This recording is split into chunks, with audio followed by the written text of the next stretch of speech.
Welcome to the Existential Empath Podcast. My name is Tanya, and I am an intuitive empath. My intention is to share valuable tips, tools, and techniques that I have learned so you can tap into your own inner healer naturally and intuitively. Welcome back, everyone. Today I have guest Zehra Mahoon. Zehra is a master mindset and law of attraction coach who has written several books, including Unlimited, a 40-day guide to law of attraction workbook to accelerate manifestation. Zehra's teachings make the law of attraction easy to understand and simple to apply. Her mission is to teach others how to find their joy through the power of heart and mind alignment based on the law of attraction.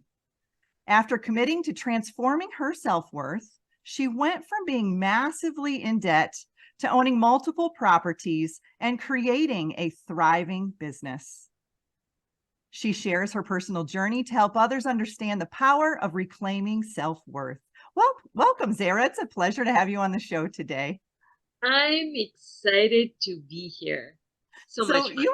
When I was putting together the show notes, I thought, let's talk about recognizing and releasing resistance, because I know this is an area that I have stumbled upon myself. And I know that many of my listeners could be dealing with this as well. And so I was just sharing with you before we started recording, when you reached out to me to do this show, I recognized your name and I had realized that I had actually bought a couple of your books, Unlimited and Thrive, back in 2017, 2018, when I started to dive into my learning and understanding of the law of attraction. And so, Zehra, today you are at a place where you feel very financially secure. You're very confident in what the future holds for you with your life. However, this wasn't always the case for you. And I remember reading in your books, you were living in another country, a foreign country to you, and your husband was unfaithful, and that left you to provide for two small children alone and with no job and no money. And so I'd like for us to start off with you sharing your story on where you were before you learned about the law of attraction and where you are now, because I think that this is really important for people to see. It doesn't really matter where you are now, you can change in this now moment. So I'd love for you to share your story with all of us. Absolutely. That I'm excited to do so, actually, because I feel that sharing our stories is what helps people see that their situations are not unique, and that, if other people can figure it out, they can figure it out as well. So, Tanya, I am absolutely blown away with what I have accomplished in a very short space of time. As you were saying just now, owning multiple properties and finding myself secure financially. And not only that, but having improved all aspects of my life, being more confident in myself, having raised my kids and now having a thriving business. 15 years ago, 20 years ago, this would have seemed absolutely impossible. I can imagine. I can still remember the day when I was this close from, okay, the bank is going to repossess the house,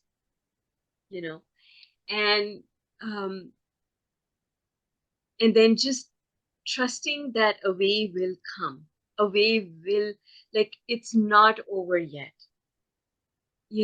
I think that we have this tendency to accept defeat without giving ourselves a chance. And that was me. I got so close to just giving up and digging a hole and hiding. And I opened myself to saying to the universe and to myself, I'm willing to do whatever it takes. Whatever it is. Like, if I have to jump, I'll jump. If I have to dive, I'll dive. I'll do whatever it's going to take, but I am going to change this. And so, yes, I had sleepless nights because that bankruptcy situation didn't happen overnight. It was coming. Mm-hmm. It was like coming for a while. Yeah. Mm-hmm. You could see it coming. And so, yes, there was fear. Yes, there were sleepless nights. Yes, I felt all alone. My thoughts were like, oh my God, forget other people, what am I going to tell my kids? Mhm. Like, how am I going to explain to them that I worked so hard to give them stability, and now that stability is going to get taken away? How am I even going to approach that with my children? And just that feeling of feeling like a failure, like Mhm. feeling like, why did I make those decisions that I made that landed me here? Like, how could I do this to myself?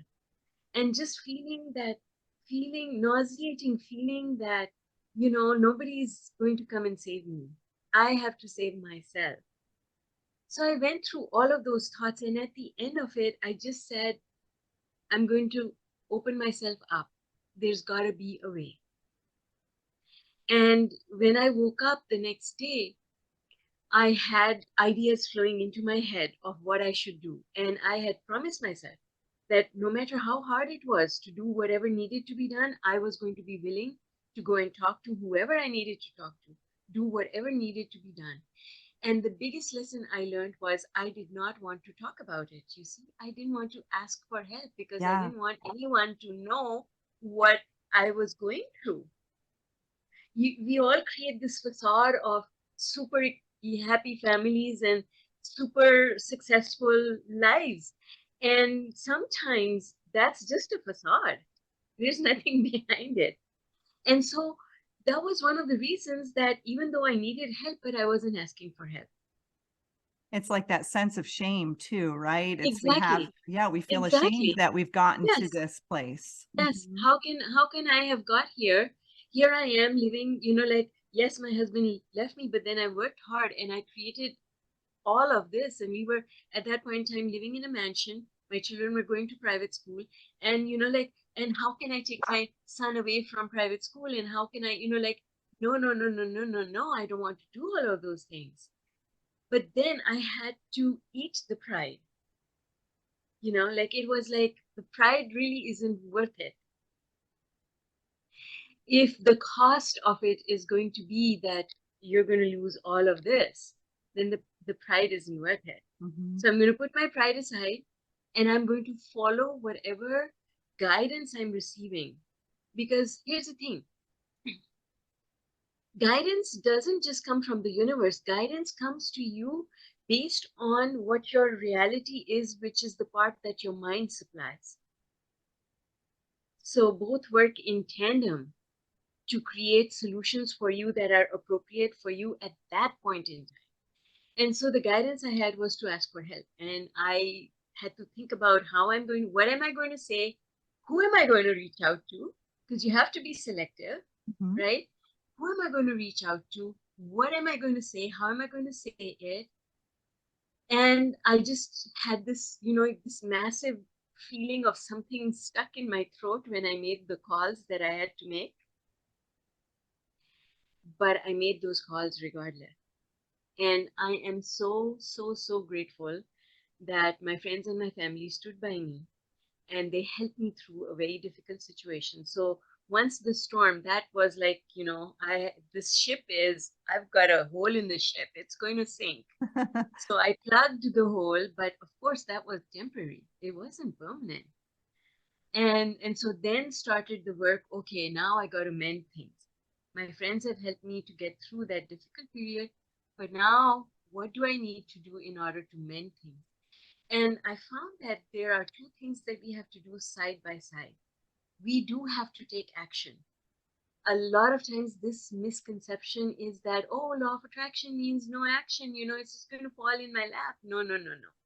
You do have to take action because it's like you're bleeding. And if you don't stop the bleeding, then how are you going to recover? How are you going to heal? So in that stopping that bleeding, action is required. So that was the first thing. But I realized that alongside taking the action, I also have to do the energy work. I also have to do the work on my belief systems because it was my beliefs that got me to the place that I was in. So I realized that I have to do both things. I have to keep putting food on the table, involving action, while I figure out how to change my mindset so that I can not only improve the situation, but I want to make sure I never go there again. Right? And so we have this tendency of focusing on just one thing, that I have a problem and I just need to get out of it. And when you do that, there's another aspect, the energetic aspect, that gets missed a lot of time. So I want to ask you, have you ever been in that place where you were going through a situation where all hell was breaking loose, and there were some tough things that you had to do in order to come out of that situation? Absolutely, Zahra. You know, this was about 5 years ago. I had been working in healthcare for about 20 years and I was burnt out. I was exhausted and I knew I needed to make a shift. I was living in Florida at the time and I didn't want to be there anymore. I wanted more mountains and seasons. And it took me many years to get to a point of building up the courage to quit the job, to move across the country, to change my life. And, you know, looking back at that time, there was a lot. Yes, I had a stable job. Yes, I had, you know, all these things on the outside. Like you said, it was that mask, it was that facade. But inside, I Exactly. just felt so unsatisfied and so unfulfilled. And I didn't know what to do. So you know what I did? I started booking trips. I started booking trips to places where I thought I would live, and I'd stay there for a week to 10 days, pretend I lived there to see if I could make that work. And then lo and behold, a year later, I had moved, you know, to the Pacific Northwest. And so, you know, I think too, there's that underlying fear that really paralyzes us. And I know for me, you know, it sounds like your fear was reaching out to others and, you know, putting yourself in that vulnerable situation, where my Yes. fear was making a change, getting out of my comfort zone. I could have sat Yeah. there in that job. I could have sat there in that location for the rest of my life, but I didn't feel as if I was living. I didn't really feel like I was living my purpose and my path at that time. And so, you know, when we go through that, you know, you spent like, you know, this was about 15 years ago for you. So I went through this about 5 to 7 years ago when I, you know, made that transition. But you talk a little bit in your book about how that learning about the law of attraction actually created more of a mess in your life than it did in the beginning. And that was my situation as well. It That was, was the mess. That bankruptcy, that was the mess that law of attraction created in my life. yeah. So let's talk about that, because I think everybody thinks, oh, you know, you start learning law of attraction and you're going to magically manifest the lotto ticket. You know, let's talk about when you first start realizing you have these belief systems that are not serving you and you need to work through them, because that was my situation too. By the time I got out here and I made the move, I went into complete panic and complete fear. Like, what have I done? You know, like, because Yep. that's when I really needed to do the work. So let's talk about that in your experience and how we can overcome that during when, you know, when you're in the moment. So there's this concept we call beginner's luck. And what beginner's luck is that most people come into law of attraction with hope that it's going to help them make things better. And that takes them high on the emotional scale. It makes them feel good. It makes them look forward with a positive attitude. And that's the beginner's luck. But then that luck fizzles out. Because if you can't hold yourself in that vibration, and nobody can, because we all go up and down the emotional scale. So if you are not used to staying in that vibration, you will stay there for a little while and then you lose it. And that's what happened to me. I found law of attraction, I improved everything. And then I couldn't hold on to that steady vibration and went downhill. In fact, you know, downhill is like it's a slant. I plummeted. It wasn't a slant. It was like all the way down, like a rock. And so I don't mean to laugh, but I'm laughing at the way you're presenting it, because I'm looking at my scenario. It's very yeah, similar. yeah, it's funny now. It is funny now. But at that time, it was excruciating.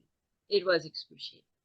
The thing that changed for me was a realization that I had one day, and I still remember, when you have your aha moments, you don't forget them ever, I don't think. And I still remember that big aha moment that I had. And it was the realization that if I thought I was positive, you see, I thought I was being really positive. And the aha that happened for me was, oh my God, if I was really positive minded, then all of this would not have happened. So that means that I think I'm positive, but I don't really understand what it means to be positive. Because had I been really positive, all of this would never have happened.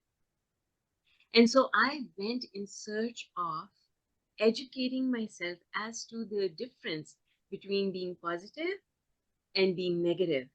Because my confusion was, and that confusion was a confusion that I had since I was in grade school, is that being strong means that you're being positive.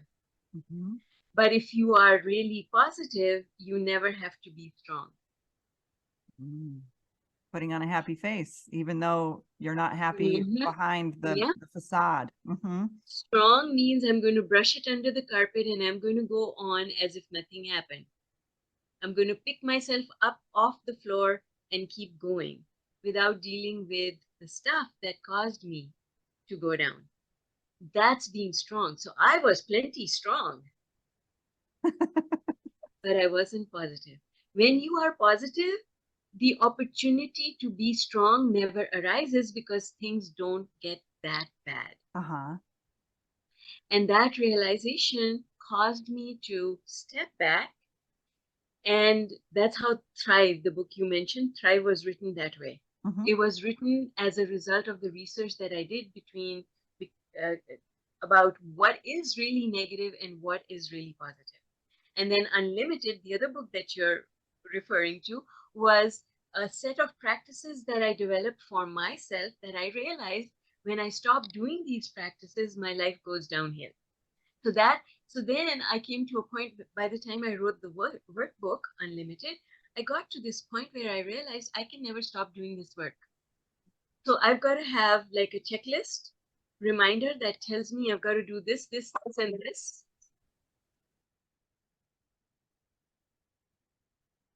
That I have to do these things every single day if I'm going to keep my life at an even keel. And that's how the workbook was born. It was initially a checklist that I started sharing with my clients and people that I knew and cared about who needed help. And then I decided, well, I might as well make it available to everyone because why not, right? Yeah. I've created it. So that's how the workbook was born. That's neat. And really what you're doing is you're just programming your subconscious. And, I was big into sports, growing up, and I every day would go out and shoot free throws every single day to a point where it was exhausting, but I had a 96% free throw average, and I was the one they would put in at the crunch time, but had I not practiced that, it became autopilot. I got to a point where I could shoot them with my eyes closed, but it took a lot of programming and a lot of practice to get there. And I do feel when we're working with the law of attraction, it's very similar to that. We've got to make it a daily routine. And you talk about how it's not a tool, it's a lifestyle. Can you kind of Yes. share what your thoughts are behind that? Because I feel the same way. Well, it's simple, really. A tool is something you take out of the toolbox, you use it, and then you put it back. My realization was I had to do these things all the time. Therefore, they could not be a tool that I put back in the drawer. I have to do it every day, which means it has to be a lifestyle. And furthermore, it can only be a lifestyle if I'm not if I make it part of my life rather than have it be a chore that I have to do.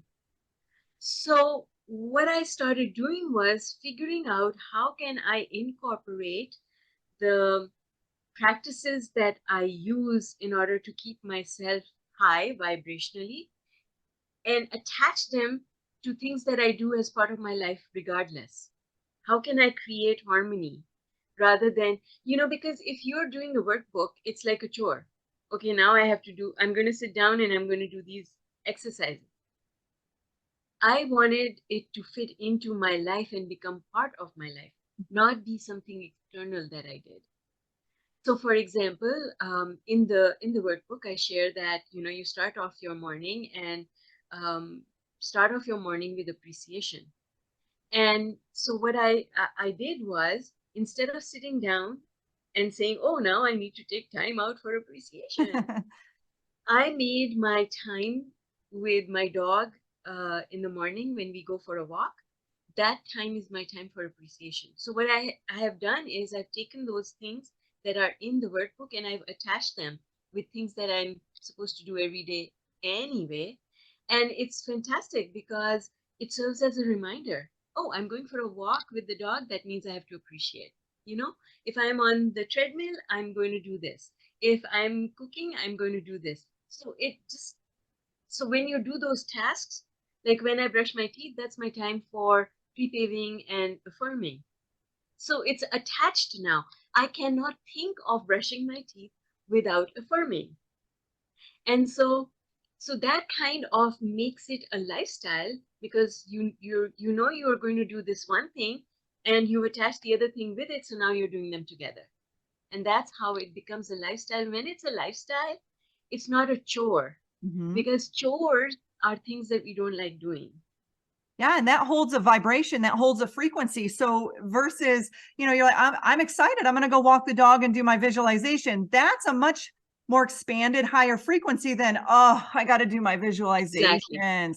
So Exactly. that kind of leads us into resistance, which is what I wanted to talk Yes. about, right? So that's a good example of creating resistance. It's all vibrational. And so, what is resistance and how do we know that we're creating it? I mean, I know I've got some examples that, I've kind of picked up within myself, but, you work with a lot of people and you've been doing Mhm. this for many years. Can you kind of share what resistance is in relation to the law of attraction? Relative to the law of attraction, resistance is an obstacle that prevents you from manifesting the thing that you want. And resistance is an energy block. And you can actually, so there are many things.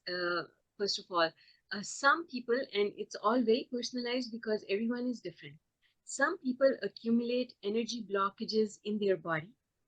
So you can actually do a body scan and you can figure out where the energy blockages are, which is where practices like Reiki and tapping and things like that are really helpful. But some people do not store that in their body. And what it is it's a vibrational resistance that is in your mind.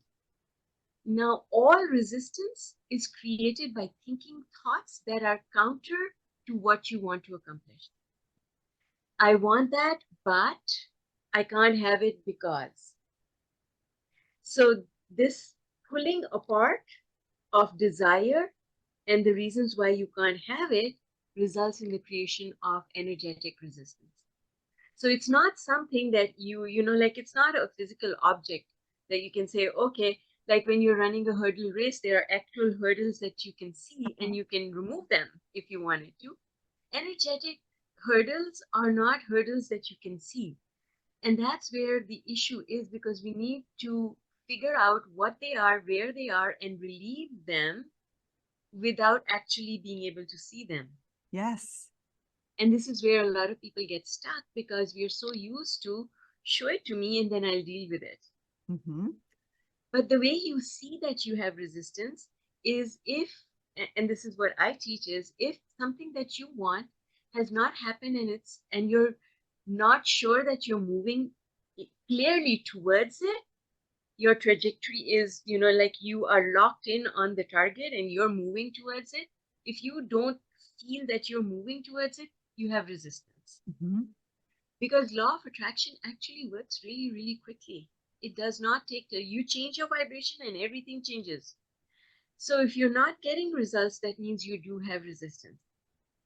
And the easiest way to deal with resistance without spending too much time trying to find it, because it can be like a needle in a haystack, the easiest way to deal with resistance is just to start appreciating.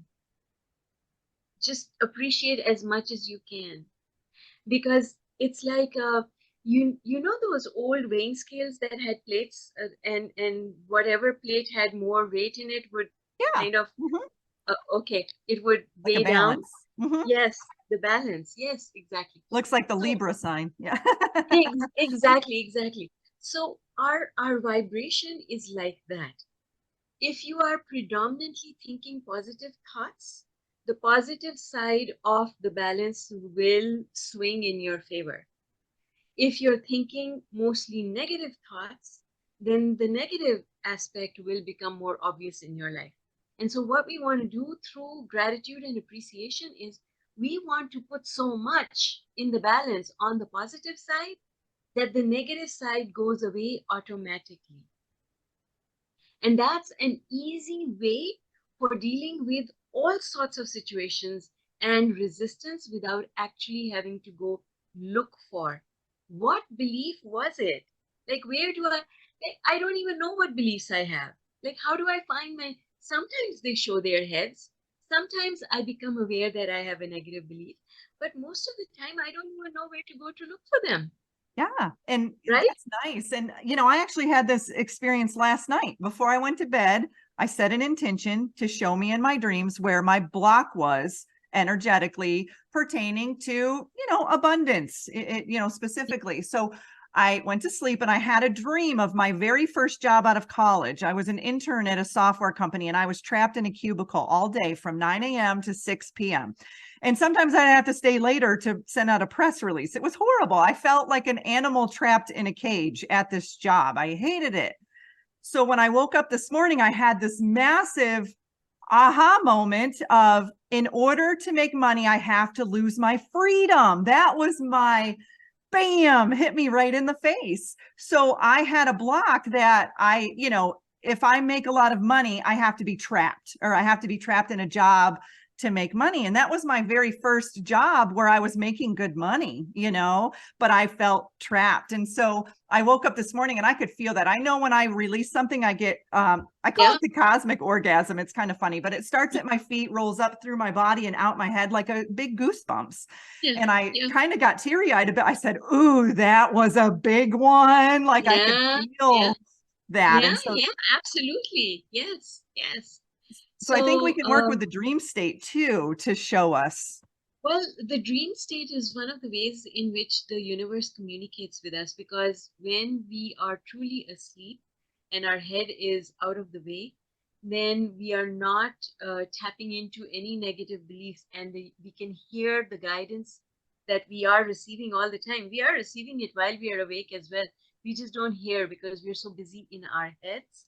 When we sleep, we are not as busy in our heads and our negative beliefs are not activated, so we can hear the guidance that is always there for Absolutely. And so, Zara, I kind of wanted to go through a couple of scenarios. I didn't share these with you before, the show, but I wanted to just go through them so we could kind of help people if they're in the situation to move through some resistance. And so, say someone needs to pay their rent or their mortgage by the end of the week. All right. And they don't have the money in the bank for that. So they're stressing out. They're like, but they're also very aware, very privy of the law of attraction. They've been using it in their life. They've been using it as a lifestyle. How, how do they move through the resistance? They know that that money is there. It's just a matter of them aligning to that. How, but oftentimes if the money isn't there, you don't see in your bank, you're freaking out, right? There's a lot of fear us. behind that. And I'm sure you Yes. were in this situation at one point. So Yeah. can you share any advice or any knowledge, based off of your experience on how to move through that resistance from energetic, emotional, and physical standpoints? See, the thing is, unless it's the day when your bill is due, the payment needs to be made, you should not think about it. When your thoughts go there, just tell yourself, I'm going to hurt myself by thinking about this. So I'm going to find something else to think about. Oh, look at that. My puppy is wagging her tail. I'm going to think about that. I'm going to think about this bottle of water. I love water. So shift your attention away from the bill. Because if it is really a week away or a month away, and you keep thinking about it, every single day that you think about it, you are adding more weight on the negative side of the balance. Mhm. So the negative side is going to swing, and you don't want that.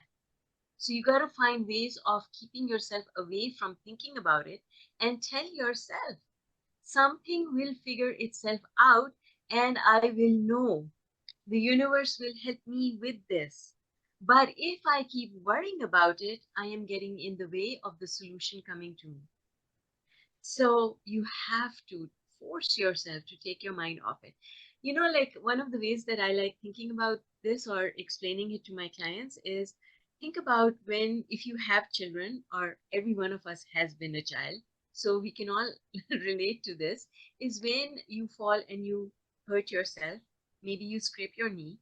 That is the time when we take the child's mind off the scraped knee and we say, oh, because that's how you make them stop crying. And when they stop crying, that's when the healing starts. Mhm. That's when, now things are okay. I can go and play and my knee will heal because the healing is natural. So abundance is natural. But if you keep poking a finger in that scrape that you just had, it's not going to heal. You have to take your finger away from poking it. That's when the healing starts. If I keep worrying about the fact that I've got a rent payment that I have to make that is not even today, it's 7 days from now, it's like I'm poking that injury every single day.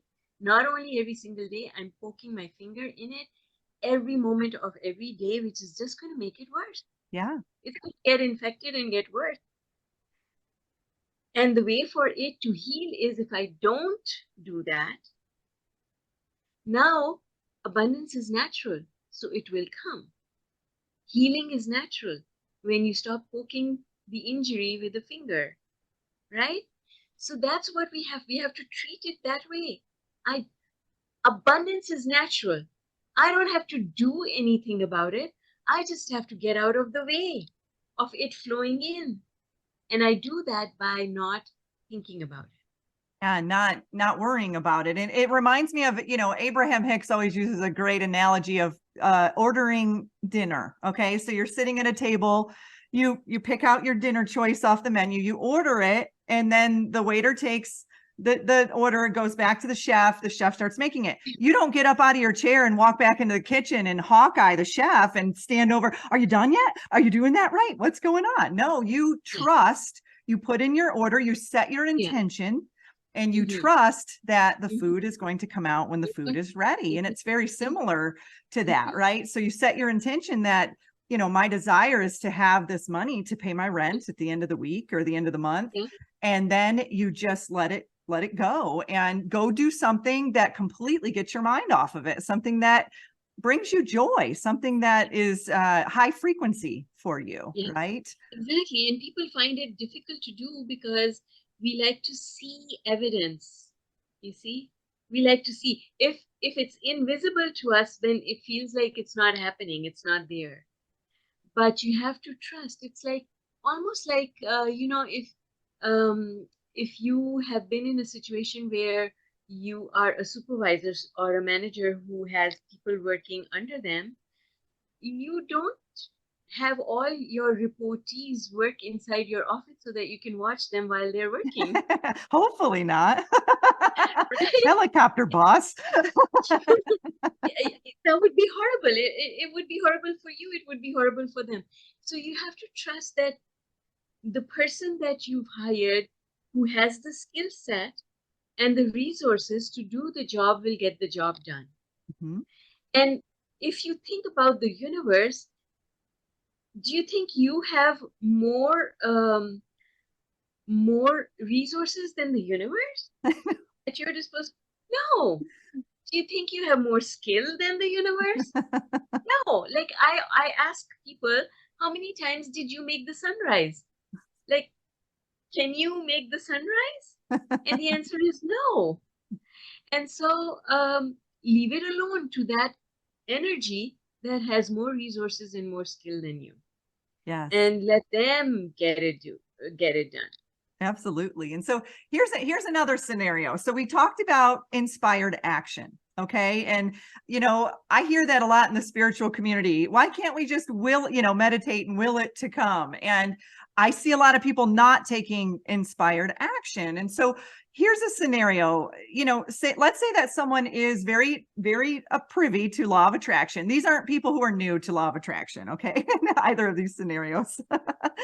They have set the intention to create more prosperity in their business. So they have taken inspired action to create certain things, maybe different income streams. However, the income isn't coming in. They hear crickets. There's nothing moving. There's nothing happening. What steps do you suggest for, this person who is listening to their intuition? They are taking the steps, but they aren't seeing any results, transpire from these inspired actions? Well, first of all, I would suggest sign up for a coaching session. And these are based off of some of my clients. because this is a more involved discussion. There are layers to it. But in short, here's what and I know listeners may not be able to see this, but I'll try and be as descriptive as possible. So this pen represents an emotional scale. Right at the top over here is love and joy. At the bottom of the pen is despair. You can be anywhere in between, and I like to divide it in the middle at worry. So good things happen when we are in the positive half of the emotional scale. When you're high on the emotional scale, you're feeling positive emotion. When you're low on the emotional scale, the things that you want cannot happen.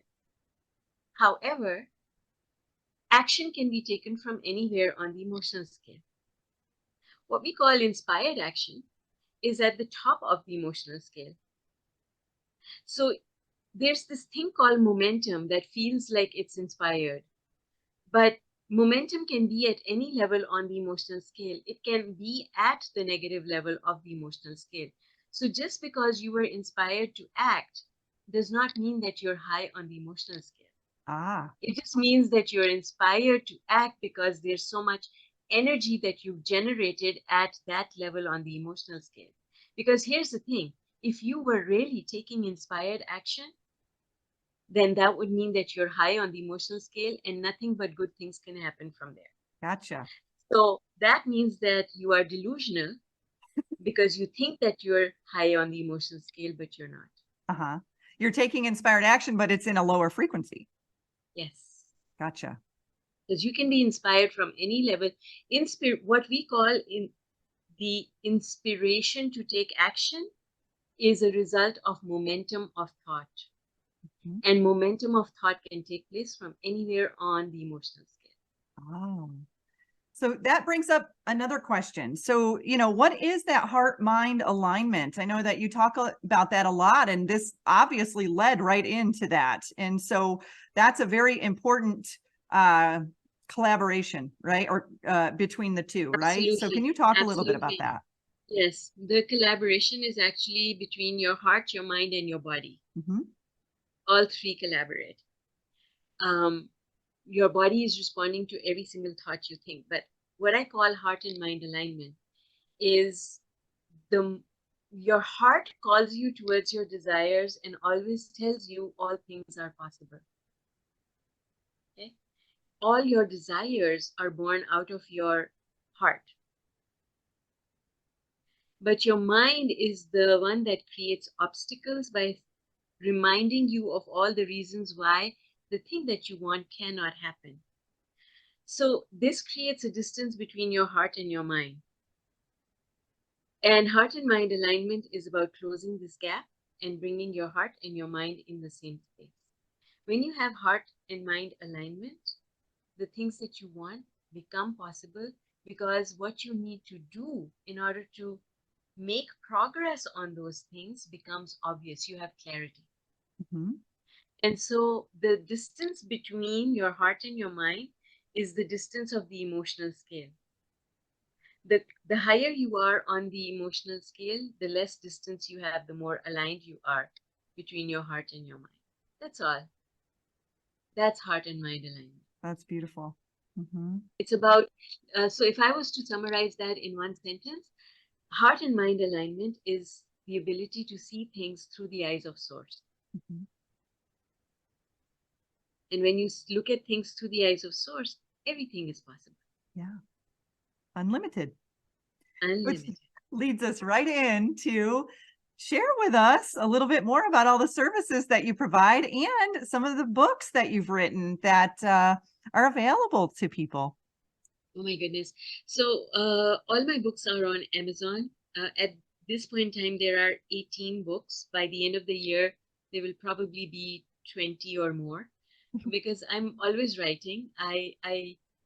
The thing I have realized about myself is that when I really know something to be true, I write a book about it. So as I am learning and growing, I continue to write more books. I am still learning. So you can go back to your first book and your recent book, and they're probably very different. You can see how much you've grown. The evolution continues. Yes, absolutely. And so recently I created an online course called the Law of Attraction Toolkit. Among other courses, there's a course called the Heart and Mind Alignment Method as well. But the toolkit actually has the 13 tools that are law of attraction based, like automatic writing, like visualization, like vision boards. Because the question in my mind is, why is it that a vision board works for one person and doesn't work for another person? Yeah, good question. Why is it that affirmations make a difference for one person and don't help another person at all? And visualization is the same way. So you got to realize that there are some exercises are appropriate for some people and not for other people. And there are ways of doing these exercises that make them powerful. And there are ways of doing these exercises that will actually make things worse for you. So the toolkit, well, the toolkit is the most recent addition to a very large array of products and services. But yeah, I do group coaching. I have a group coaching program. I do one-on-one coaching as well, and I have series of courses and books.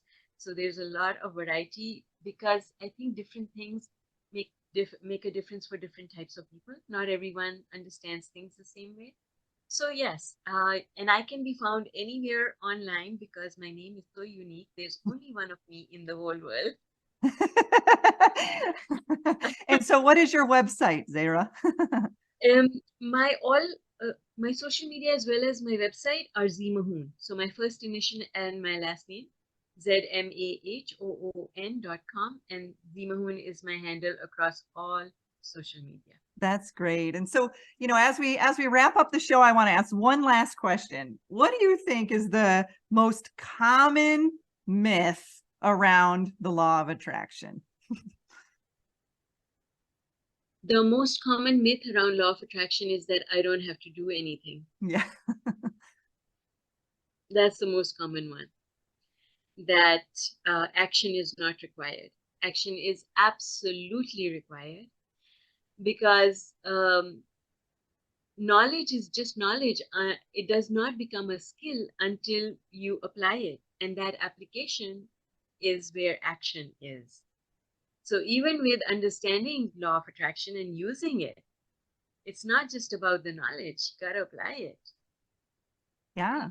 And you've got to apply it in this third dimension, right? In this physical reality. It's moving it from the energetic, the unlimited potential, that infinite potential, into the physical reality. And so absolutely. Yeah. Yeah. So, but that is the biggest thing, is people think that law of attraction means I won't have to take any action. Law of attraction will provide you with guidance. You still have to act on that guidance. Well, great. Well, Zehra, this has been such a fun show, and I'm so glad like I said, we synchronistically planned this on August 8th, which I think is amazing. And so thank you so much for spending time with us today, for coming on the show and sharing your very vulnerable story, as well as all of the knowledge and wisdom that you've attained through your life experiences. And you are such an inspiration. Thank you so much for coming on today. Thank you for having me. I enjoyed it. You deserve to navigate your life in alignment with health, happiness, and abundance. To learn more about the services that I provide, including Beyond Quantum Healing Hypnosis, EFT tapping, and the Emotion Code, visit my website, at www.theexistentialempath.com.